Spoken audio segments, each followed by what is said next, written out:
In this episode, you will discover the truth about healing from a narcissistic mindfuck, straight from my own experience. This is my story. Welcome to Heartbreak to Wholeness, the podcast helping you heal from the mindfuck of narcissistic relationships and move towards the secure, peaceful woman you want to become. I am your host, Brie Walta, relationship clarity coach and EFT certified practitioner. Let's dive in. Welcome back, beautiful women. In today's episode, you are going to feel validated as shit that you are not alone going through a narcissistic healing experience, because I am sharing the intimate details of my narcissistic ex's betrayal, manipulation, and emotional abuse, and how I healed from it all. You are going to begin to see the light at the end of the dark tunnel that you might be in if you are still in the pain of healing, because you will heal too. And you will understand what loving yourself actually means and what healthy love looks like, so that you know what you can expect in the future without sounding like you're asking for too much. This is actually a repurposed episode from the very beginning of this podcast, all the way back to episode 10. It's crazy. And I wanted to release it again because we have many new listeners. And for those of you who have been with me a long time, it's important for me to share my story. It's important for me to show up vulnerably in this work from a place of heart and to share my heart with you. One of the biggest components of healing from narcissistic relationships is not feeling alone. And that starts with me sharing my story with you. So I hope that this resonates for you. I hope that you find little morsels of things that resonate or apply to you, or maybe you've experienced directly. And I hope you come away from this episode feeling some nourishment, feeling held, feeling seen, feeling validated that you didn't make it all up, that it wasn't crazy, that you aren't crazy. This is my hope for you with this episode. And be sure to stick around to the end of the episode, where I will pull an oracle card that will offer you a specific message that you can anchor into as you continue to move forward in your healing this week. Today, I don't have a guest. I don't have tips for you on how to do relationships differently. I have for you my story. And in the same way that I asked my guests to come on and be vulnerable, I am going to vulnerably share my story, because the reason that I do what I do is so close to my heart. I didn't just wake up one day that was like, this sounds cool, let me help women through this stuff. It's like, no, I went through that fire. And the woman that I am today, in a healthy relationship with a partner who is so deeply genuine and respectful and loving, where I feel safe, where I feel like I can communicate anything that I feel or need, or the stories that I'm making up in my head about something that happened. It's so safe. And to be received like that, to be genuinely cared for, is something that I've never truly felt. And the woman that I was in my last relationship, or in my upbringing, would have rolled her eyes in complete disbelief of like, relationships don't feel like that. Like, that's not real. And part of the reason that I feel so passionate about helping women heal from unhealthy relationships, toxic relationships, codependent relationships, whatever type of bullshit relationships you've been in, is because I want you to feel this feeling. I want you to understand in every cell of your being what it means to be loved genuinely and not manipulated, not being used to the benefit of someone else, not being in a partnership because you're just too afraid to be alone. I want you to feel this. It's like an anchoring. It's an anchoring into life, not in a way that I need him in order to survive, but in a way that, like, he is such a part of me and my experience that I don't know how to even articulate this. He's part of my experience in such a profound way that it adds to my life. It adds to my ability to expand into my business, to support clients, to show up for my friends. My energy is contained, and therefore I have it to give instead of being in a relationship where it feels like you're in a strainer and you just try to keep filling your cup up, but it just keeps going out the bottom. I feel completed in this safety, and I want that for women. So I want to share with you where I was and how I got to this place, because it's possible.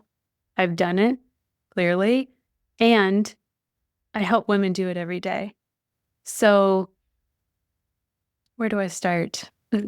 I've shared my story in many ways in different pieces on this podcast, in relation to other stories that were shared. And on other podcasts, people ask me the story, and it's usually like a 2 or 3 minute synopsis of what it was.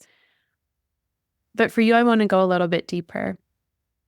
So I'll start from the beginning in this experience of what it was like to feel euphorically desired. When I met my ex, it was like I was already on a pedestal for him.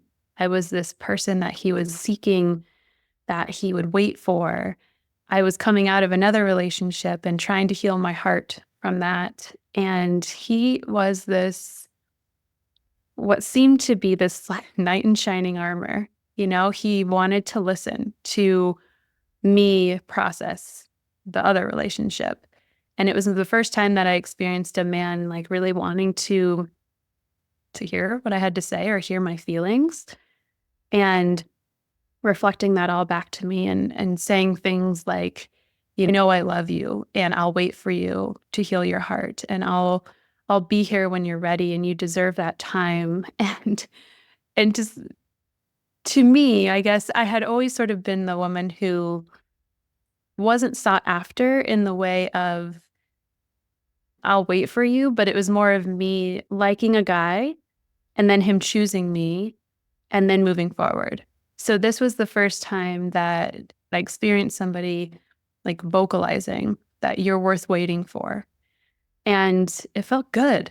It felt so fucking good to feel that, along with other things of surprise, huge bouquets of flowers and thoughtful messages that made me feel really desired. And when I did decide to move forward with him and start dating, it was off to the races in all of these really insane ways. So we took a lot of trips together. We were sort of just like floating in this euphoric space of what I thought at the time was just the beginning of this relationship, the honeymoon phase. And it felt good. It felt so good that we never fought. He liked all the things that I liked. I was really leaning into more of the spiritual aspect and more of getting into like spirit oracle cards and tarot cards and energy work, and just leaning more into this more woo, quote unquote, side of myself. And lo and behold, he liked every single thing, wanted to go to moon circles with me. It felt unbelievable. And I laugh now because it was unbelievable. It wasn't real. Me in that moment, I was like, oh my God, he is my soulmate. He is this person that I've been waiting for. And all of the other relationships that didn't work were worth it because of this one. And that lasted for, I don't know, maybe a year and a half or so. And then we stopped traveling so much. There were some big things that happened in his life that sort of shook him. And then we got into COVID. And all of a sudden, it felt like real life was there. And when we had moved in together, he had moved into the house that I owned. And then as we lived together, it started to become a little bit more real life. And I started, feeling that desire to shut up, to shut down my feelings, to not try to communicate what I was feeling, because when I had, it was usually met with some sort of frustration or some sort of, just stop making problems. If you didn't feel so much, if you weren't so emotional about everything, then we would be okay. Stop ruining the weekends. And I really believed that. I really believed like, oh, maybe I am being too demanding. Maybe I am expecting too much from him. And so I just kind of got quieter and quieter. And that was already a place that felt familiar and comfortable for me, was to not really use my voice. And at this time in my life, I was very codependent and hadn't really understood the depth of my codependence that was in the relationship with him and in other relationships in my life. And so this sort of like, if you're okay, I'm okay vibe was where I was living, you know, wanting to people please, not understanding that he could have an experience separate of mine and that not mean that I was at fault or in trouble in any way. So we were very enmeshed. And I wanted so badly to be the good girlfriend, to be the one that didn't cause the problems. So stop bringing things up. And of course, resentment builds. And we went from never disagreeing and never fighting to almost every conversation turning into either me panicking and shutting down, because freeze is my stress response. I don't fight, I don't flee, I freeze. Every time in conversations when I would freeze, he would amplify and he would try to get the rise, try to be heard.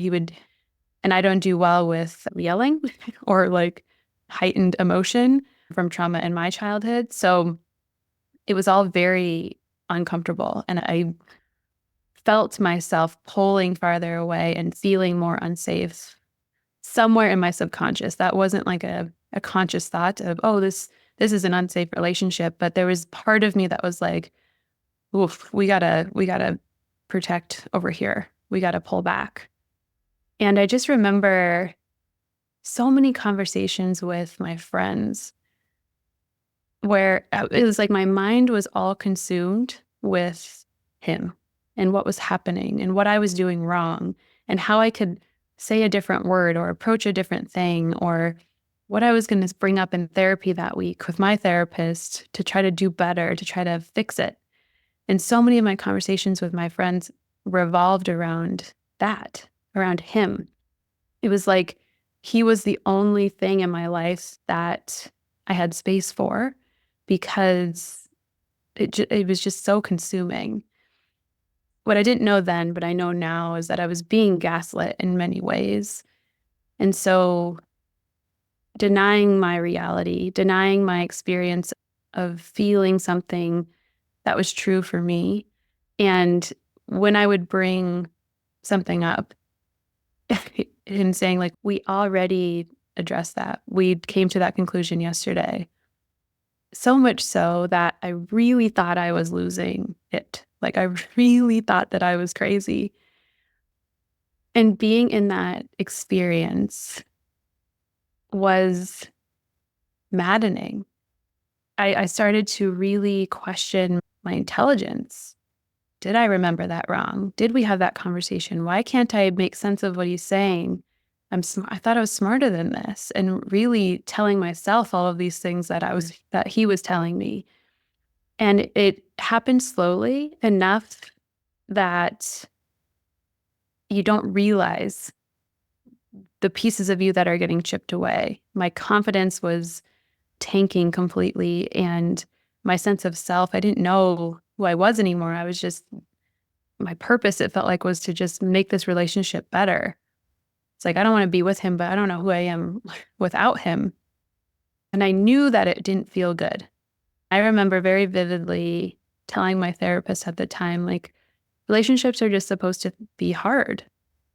I believed that. I grew up witnessing hard relationships, and I just thought it was part of it. In my mind, I had already committed to being with him long term. In the beginning, in the fun stages, we were talking about marriage and, in it for the long haul and doing whatever we needed to make it work. And I'm a loyal person anyway, a loyal person at heart in relationships and jobs. And so that was something that he took advantage of that I can see now, in knowing that I wasn't going to be the one to say, this is fucked up and I'm out. It took me a really long time to even understand that it was something that was beyond repair. And I remember another therapy session, and God bless my therapist. I still see her to this day, and she's seen me come a long ways in many different aspects of my life. But I think about that, and I've told her this. I'm like, how did you sit there and let me say these things to you while you could see so clearly what was going on? And all she said was like, there was nothing that I was going to say that was going to change your mind. You had to come to that conclusion. And one of the things that I remember saying to her was, maybe it's my fault that I'm expecting a 10 out of him. I just need to lower my expectations to a 4, and then I won't be constantly disappointed. And I think back on myself then, and I have so much compassion for her, because she really believed that. She really believed that if she could just need less, then it would be okay. Then the problems would be solved. Like, that was how much responsibility I was taking for the relationship and the downfall and the pain. There was not a sense of like, hey, maybe he's a part of this. Maybe he needs to take accountability for some of this stuff. So I don't know, brainwashed, in the fog, under the spell, whatever metaphor you want to use, that is what it felt like. Because looking back on myself then, I'm just like, wow. Like, the thought processes, the lack of confidence, the lack of trust in myself. I was feeling these moments of like, this isn't good. Or he would call, he traveled a bit for work pre-COVID, he would call and I could hear things in the background that didn't feel right from what he was saying. And somewhere in me, I knew that he was doing something shady. There were other women involved, or drugs or alcohol or something. There was something that was happening that I didn't have proof of at that time, and I couldn't vocalize, but part of me fucking knew it, which is one of the blessings of coming through this in the way that I did, is I got validation for myself that all those times I was right. And that's helped me really rebuild my trust in myself and in my spidey senses, because I was disconnected from that for a long time.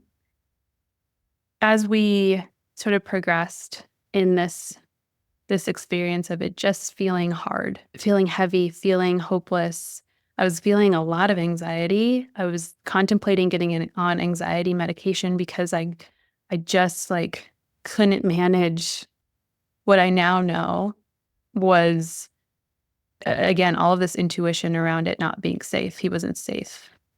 And there was a disconnect there. So all I felt was the anxiety, and it was almost debilitating. And trying the natural remedies, the adaptogens, weren't really working because I was in such an insane survival response that in my body also felt familiar. So he has a lot of the qualities of people in my past that I have unhealed wounds around, which is why his manipulation, his selfishness, his lies felt familiar in some way, and felt like really comforting in this disturbing way. And that's how I stayed so long, to be quite honest, is it was like this, at least I understand this shit. I understand how to be the codependent rescuer who has to rescue the person who's, less than, quote unquote, than I am. It took a long time to wrap my head around the level of dysfunction. And as I started trying to set more boundaries, that was something that I was open to with my therapist. I was like, I'm not going to leave until I know for sure that that's the choice that feels best. And I just couldn't access that knowing. It was like one day I was like, oh, I should probably leave. And the other day it's like, oh, this is actually great. He apologized. He's saying he's going to go to therapy. And there would be that back and forth of getting glimpses of it working or getting glimpses of his, like, some sort of warmth from him. And then that justifying all the other red flags. Like, no, never mind, never mind. I call that place potential land now in my work with clients, because it's almost like we disassociate to this world, this other world where all of the potential comes true. All of the hopes come true. He goes to therapy, you start communicating, it's loving again, you start going on trips again. And if I'm in that place, I don't have to be in my real place. And if I'm not in my real place, then I don't have to accept what's happening. And if I don't accept what's happening, then I don't have to change it. So there was a bit of denial for a very, very long time. And the spark for me was twofold. First being, again, another conversation with my therapist, which is why it's so fucking important to have a support person while you're trying to navigate all this stuff. But she asked me, what do you like about him right now? And I started to think about, like, well, I loved how he used to just be so free and go on these trips. And he was a very spontaneous person. And there was part of me that was drawn to that because I am much more of an organized planner. And so in the beginning, that was exciting. And so I started naming off all these things from the beginning of the relationship. And she's like, no, now, what do you like about him now or within the last week or 2 weeks? And I just went silent. I remember that moment of like, fuck. I cannot name anything. Nothing.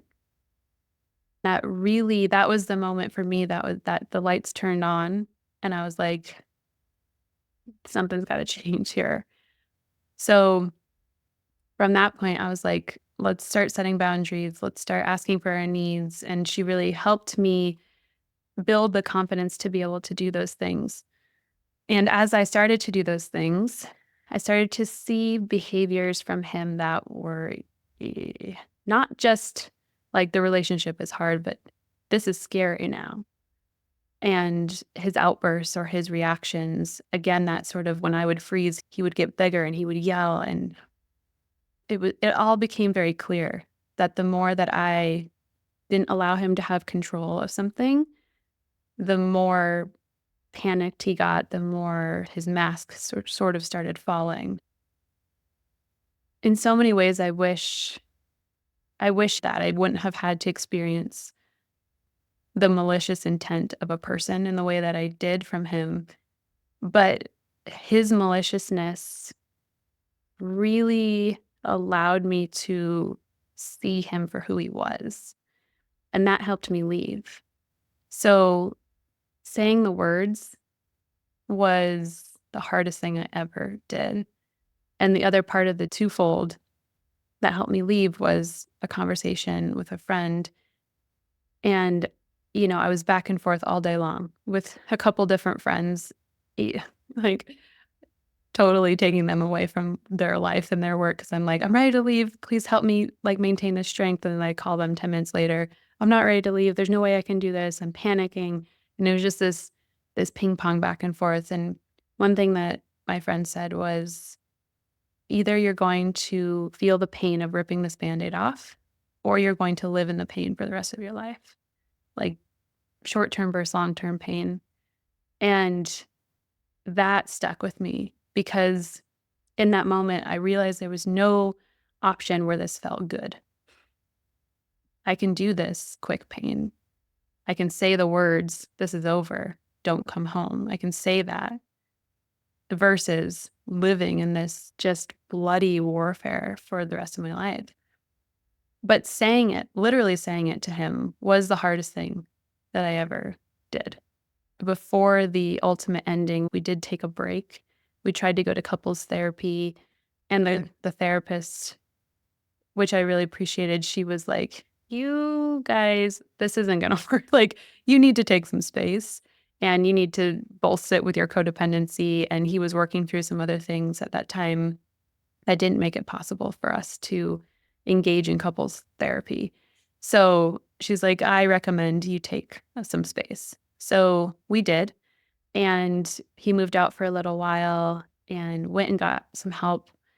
And when he came back from that, it was sort of like this, oh, everything's better. Everything's different. I understand my pain and my traumas now, and I'm ready. I'm ready to be there for you. I see what it was like potential land to the max. And that lasted for a week or two. I can't remember exactly. But then it really tanked.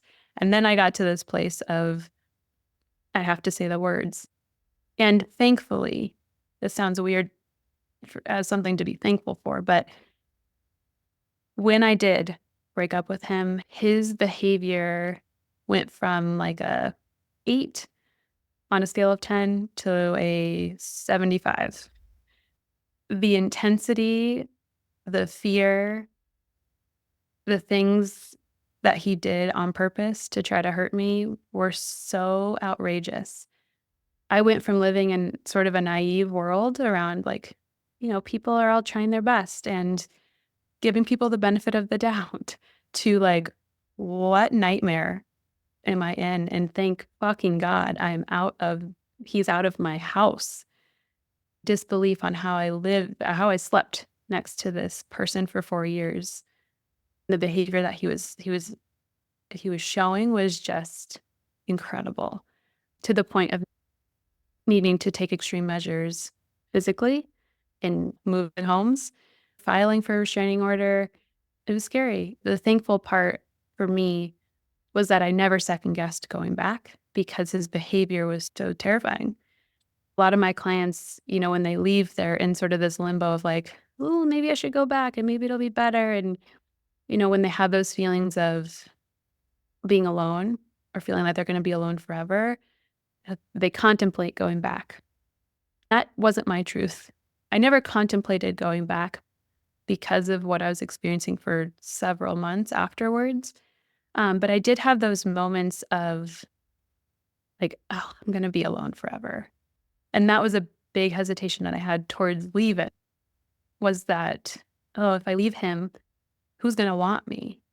I had been so conditioned to believe that I was too much. I was always, creating the problems. I was too emotional. I was never happy. And so I was like, nobody else is going to want that. That was a big hurdle to get over in leaving. And then afterwards, even through the craziness, I knew I never wanted to go back, but I did have those moments of missing him, which I was able to hold the duality of like, he's abusive and I miss him. And what the fuck? Those aren't things that should be happening at the same time. And I didn't understand grief in the way that I do now. And I didn't understand grieving an abusive relationship in the way that I do now. So again, looking at myself in that experience with so much compassion, because I was so confused. I was so confused. And there was so much judgment around, how can you miss somebody who literally just did this to you? I am so grateful for the friends that I have, that I leaned on, and my family that I had, that I leaned on during this time. And they tried their best in so many ways to be there for me and just let me cry when I needed to cry, or help me pack my house up and move. And like, it was just, I had so much support that I'm grateful for. And if you haven't been through the experience of missing somebody who's abused you, it's hard to relate to that. For me, it was hard to feel comfortable being completely honest in some of those moments because I was so ashamed. I had so much embarrassment. And I would lean on my friends, like to the point that I felt like I could relate, they could relate and hold the space. But there were some moments where I was curled up on the living room floor, just bawling, like felt like my heart was coming out of my throat. It was pain that I had never experienced in my life. It was grief that I had never experienced in my life.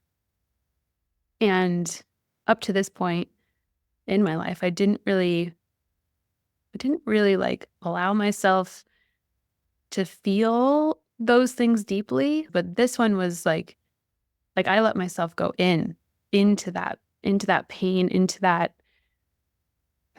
that deep feeling of sorrow and sadness and fear and all of the things that came up, and really moved through the feelings exponentially, I believe, because I just sort of dove in the deep end.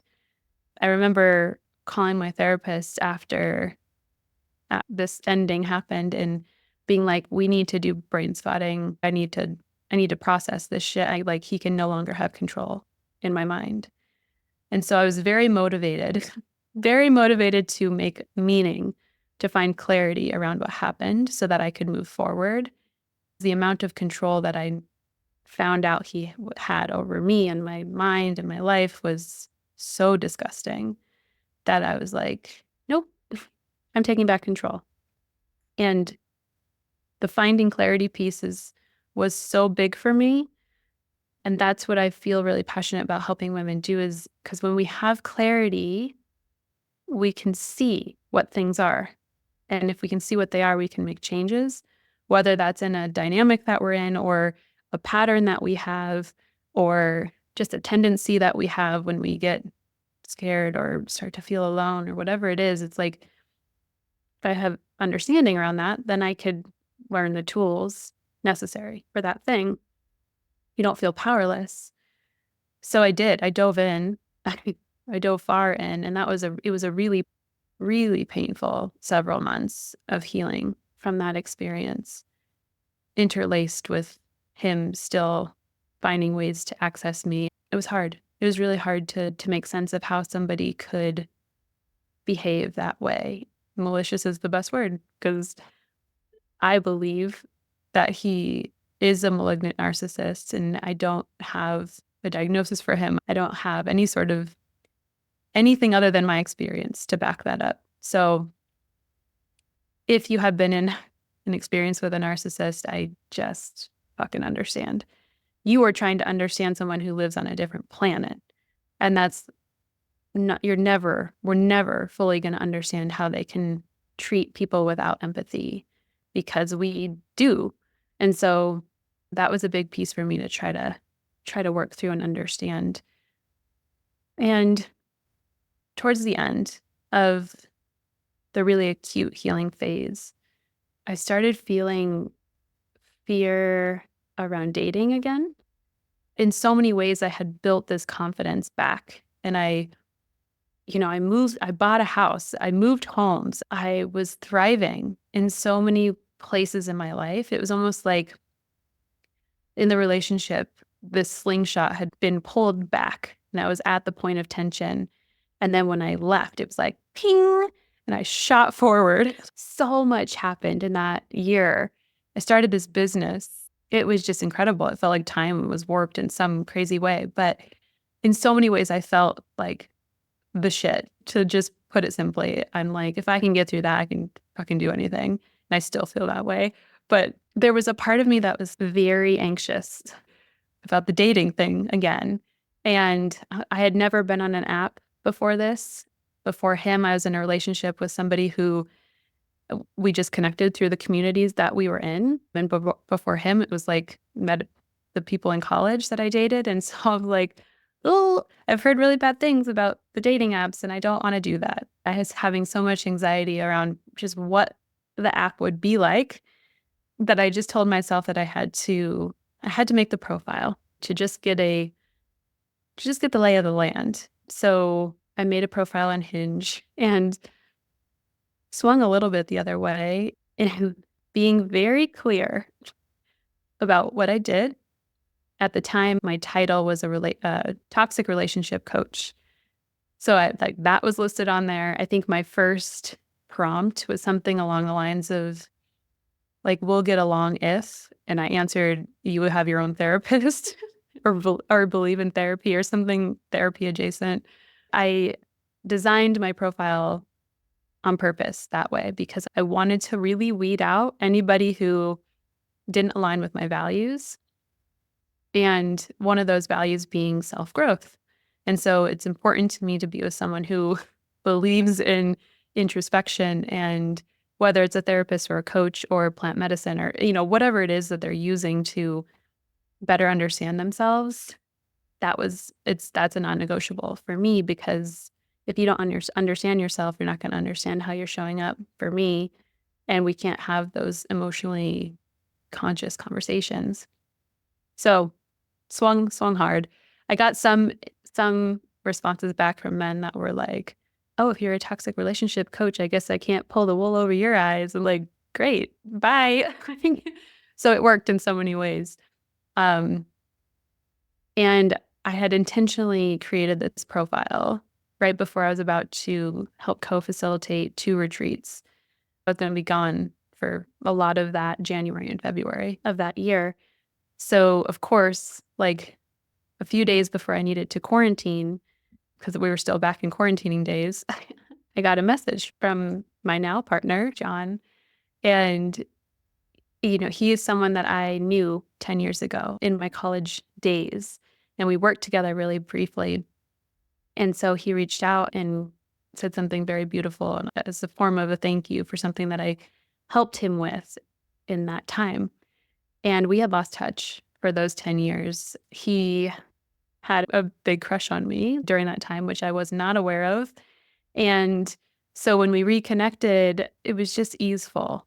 The conversation was easeful. He was interested in what my job was, not in a way that's like, you know, all the quips around a toxic relationship coach, but genuinely interested. And so that's what started our reconnection. And from there, it was just an experience of feeling into my body. Each time we talked or shared something vulnerable, it was checking in with myself of like, what does this feel like? Does this feel love bomby? Does this feel good? Does this feel uncomfortable? My eyes were very open to any potential red flags. And what I experienced with him that I hadn't in other relationships was either I would share or he would share something vulnerable, and then the other person would share, and then I would share, and then they would share. It was just like this building blocks of building trust. Like, I trusted you with this bit, and you didn't use it against me. You didn't make me feel dumb. You held space, whatever it was that I needed from sharing that little piece, which made me more comfortable to share the next piece. And we created a depth to our relationship, to our relating, that made me feel very secure.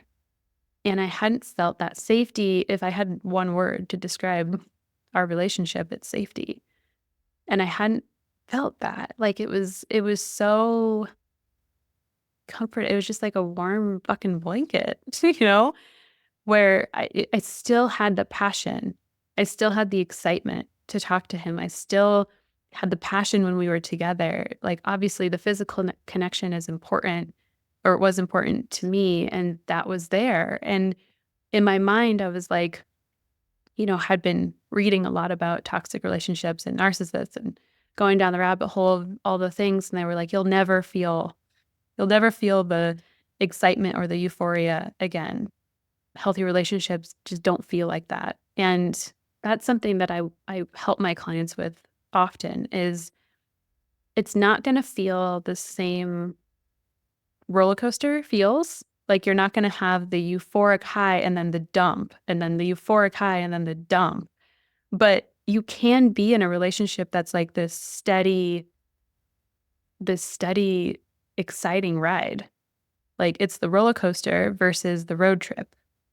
The roller coaster, you're losing your stomach and you feel like you're going to throw up sometimes, but then you're like, oh my God, this is the best thing I've ever fucking done. But it's the highs and the lows and the highs and the lows. Whereas the road trip is like a sustained excitement, and it just is different in your nervous system, but there's still passion there. There's still that desire to want to be with them, but it's not checking your phone every 5 seconds to see if they text you back because, oh my God, does he still like me? There were no games. There was just like, yeah, he calls when he says he's going to call. He texts back when he says he's going to text back. Like, I could trust this person. That part was less chaotic. And so peaceful, felt a little bit new to me, and like, oh, I don't have to try to catch him in something, or I don't have to wonder if he's still interested. It's just like, oh, he is. Like, he just shows up. So again, the safety of that. And I didn't think that was possible. And the farther that we've gotten into our relationship, the more safe it's gotten. Things that I shared with him in the beginning have never been brought back up and used against me. My emotions, my feelings have never been thrown back at me in ways of like, stop being so emotional, or you shouldn't need that, you shouldn't feel that. It's always met with, tell me more, or I want to understand, or come here, let me hold you, or how can I support you? He's not ever trying to fix. We both have a good understanding of what interdependence is because we've both come from codependent situations. So we can self-soothe and move through our feelings while being supported from the outside, but not leaning on that person to fix it for you, fix it for us, or do it for us, or make us better. So we have created this energy of this relationship that is built on respect and deep love for the other person and their experience. Like, I want to know what he's feeling, or I want to know if I triggered him accidentally, or I want to know what's happening in the stories in his mind, because we're all always making up stories because that's what we do. We make meaning of experiences. So my meaning of an experience might be different than his. And if that's causing something in the relationship, it's like, let's sit down and talk about it. There's no fighting. There's no yelling. There's no name calling. There's no silent treatments. There's none of that stuff, which again, I didn't think that was possible. I didn't think that you could have a relationship that was built on respect. And because we respect each other so much, we come to every conversation from that place. When we are feeling triggered, we are articulate in our emotions enough to say, I'm feeling something right now. I'm going to go, understand better what that is. And I'm going to come back to this conversation. So there are moments where we need to take space and come back to something that feels triggering, but we're never yelling at each other or name calling or blaming the other person. So being here, being in this space, like I said in the beginning of this podcast, like every woman deserves this feeling. Every woman deserves that moment of a partner being so attuned to you to say, oh, looks like your little girl is feeling something. Let me hold you. How can I help? That level of care and being seen, and being heard, and being appreciated and valued, and it's like I'm getting emotional talking about it because it's beauty that I just never thought was possible. And I want that for you. I want that for every woman and man. Every person.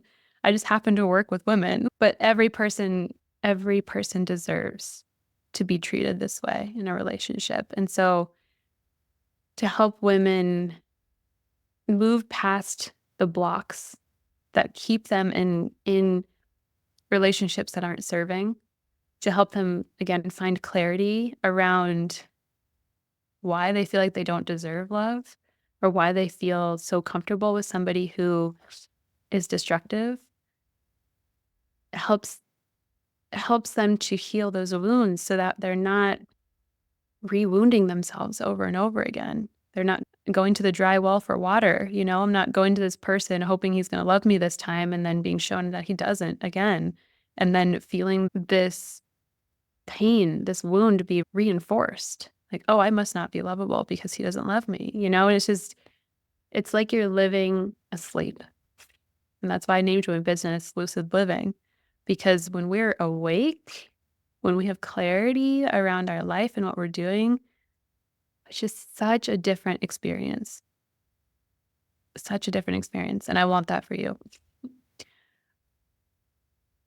those of you who are considering or know that you want to be a mother, for you to do this work so that you're not wasting all of your precious years before our biological clocks start ticking. So you're not wasting all of your time in relationships that aren't going to provide you the loving foundation to bring a child into the world with, to help you see your worth and help you stand for your worth so that you can find the man who can be the father for your kids, that can give you the life that is not only beneficial to the children to see a loving relationship, but that you deserve to live whether or not you have kids. There are so many short-term, long-term benefits to this work that the time is always now. It's always the right time to start to do this work. And know that it's possible. Know that you don't have to continue in the same relationship you're in or in the same pattern of relationships that you're in, no matter how old you are, 30, 40, 50, 60. Like, I've worked with women on the full scale of age where they come and they're finally like, enough. I need to turn my attention from everyone else, trying to fix everyone else, and start to look at why I'm putting myself in these situations or why I'm staying in these situations. And when you can change that, your environment shifts. I haven't worked with a relationship coach, I guess, but in my research of other coaches, it's a lot of like goal setting and mindset work and moving towards this place you want to be. And yes to that. And feeling all of the pain from your experiences, all of the things surrounding these wounds of ours is how we integrate those experiences so that those experiences we're not stuck on repeat, just trying to help ourselves or trying to heal ourselves. So we have to go in. We have to go in. I think I talk about it like we're stuck on this analytical buoy a lot of the time. My clients are very smart. They're very intellectual. They're very analytical. They understand their past. They're like, yeah, this happened. So this happened. Of course, this is happening. They understand boundaries. They understand codependent. Like, they understand these things, but the things aren't shifting in their life. So if we can let go of the buoy, go under the water, feel, integrate the experience. We do that by having an oxygen mask, right? When you go underwater, you need something to help you breathe to feel safe. So EFT tapping is my oxygen mask for my clients. If you aren't familiar with EFT tapping, go back to some previous episodes. I'll link in the show notes that talk more specifically about that. But it helps you to feel like, instead of just understanding you were betrayed, how do I feel that I was betrayed so that I can move through that experience, move that energy, move that feeling so that I'm not just living with betrayal simmering in the background, right? We have to feel. There's a saying, you have to feel it to heal it. I don't know who came up with that in the first place, but I love it. There's also another saying, if you're overthinking, you're underfeeling. Again, I don't know who said it, but I love it because it's true. You got to get out of just our head and move into the body and have that safe space to be witnessed, be held. You don't have to do it alone. You can't do it alone. I will go out on a limb and say that, because when you're healing relational wounds, you need to be witnessed first by yourself, right? Witnessing and validating your own story is true, but then being witnessed by somebody else and feeling what it is to be in a space where you can say the vulnerable thing and it not be used against you is so powerful. And then to have skills on top of that of like me to help you move through, or whoever to help you move through making sense of the experience, making sense of why, because it's just so empowering. It's so empowering. Now I feel like I'm just repeating over and over again why it's so important, because it's so important. To be quite honest with you, whenever I share this way about my story in these moments that feel more vulnerable, I almost feel like I black out a little bit and so if I'm repeating myself, this is just what's happening in my brain. I'm like, did I say that already? I don't know. Doesn't matter. What matters is I hope from my story that you take away an understanding that you're not alone and that it's possible to change. And there's support out there for you if you want to change. You're not stuck and you you don't have to settle for somebody who isn't aligned with what you want, who can't hold space for your experience, who can't show up from a place of respect. It's not asking for the moon to have a relationship based in respect. So know that that's possible.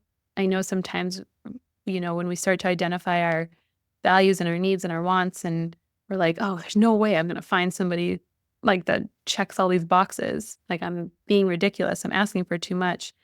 And you're not. You're not. It's just a matter of finding that person who also aligns in those same ways. So when you come to dating with a level of confidence of like, this is what I'm bringing to the table. I know that this is what I need and want. I know that these are my non-negotiables. Like, what do you bring into the table? What do you need and what do you want? And is this gonna work? Is this gonna make a beautiful dinner together at our table or not? You start to approach meeting people from that place of confidence as opposed to choose me, I'll be whatever you need me to be, choose me.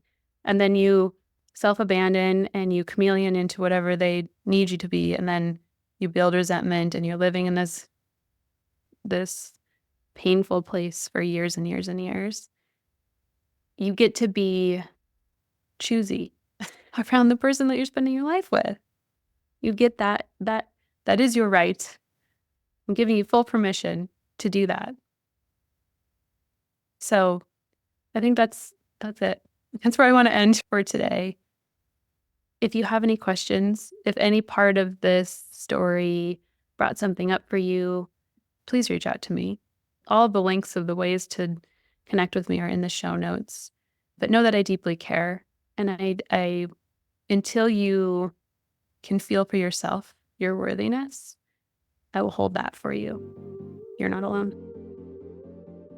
Thank you for sticking around to the end of the episode to hear my full story.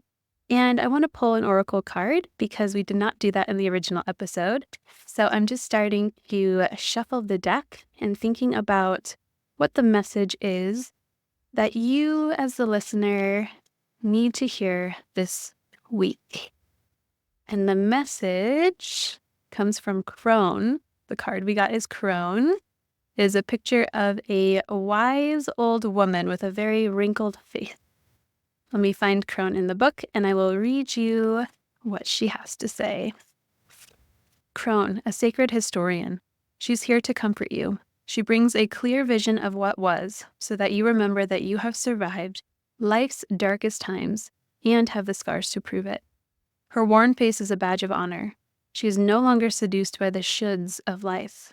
She is here to encourage you to keep your eye towards your best future self, knowing that every misstep, wrong turn, and failure is all part of the richness that life and longevity have to offer. Crone is the wise elder who needs not explain, defend, or reason. She knows her truth and accepts her victories and her failures equally. Do not look backward with regret over things that cannot be changed, or you will not rid yourself of the bitter taste in your mouth, and the meaning of your experiences will be soured. Crone doesn't give a fuck, and neither should you. Love that message. Perfect with the energy of what we've been talking about healing from the mindfuck. Let's recap a bit about what we talked about today, what you ladies can take away, and what my intention was for this episode.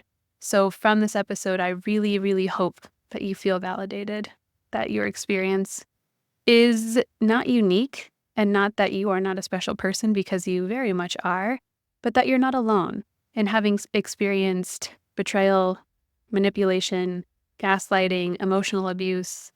I hope that hearing me having gone through those experiences helps us feel connected in that way. Helps you feel like you're not alone, because you're not. And in this episode, I hope by hearing my journey through the dark tunnel, you have begun to see the possibility for light if you can't quite see the light yet. Maybe the knowing that the light is coming is just around the next bend for you.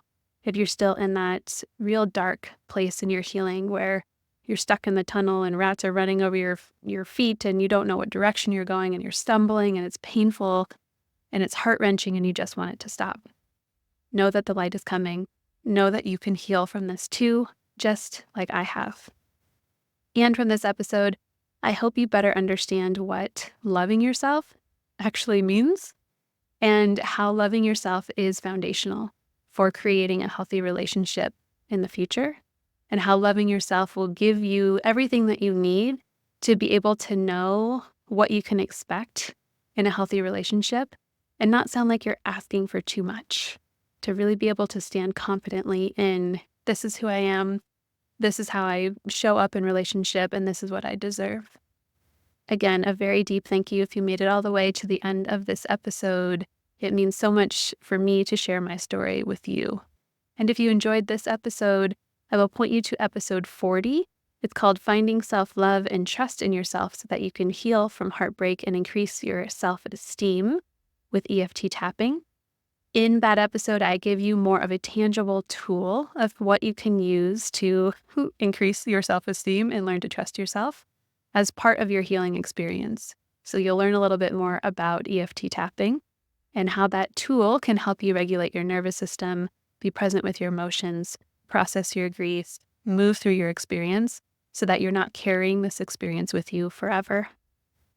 As always, hear me, hear me. This podcast is for you, and you are so not alone. I will see you in the next episode.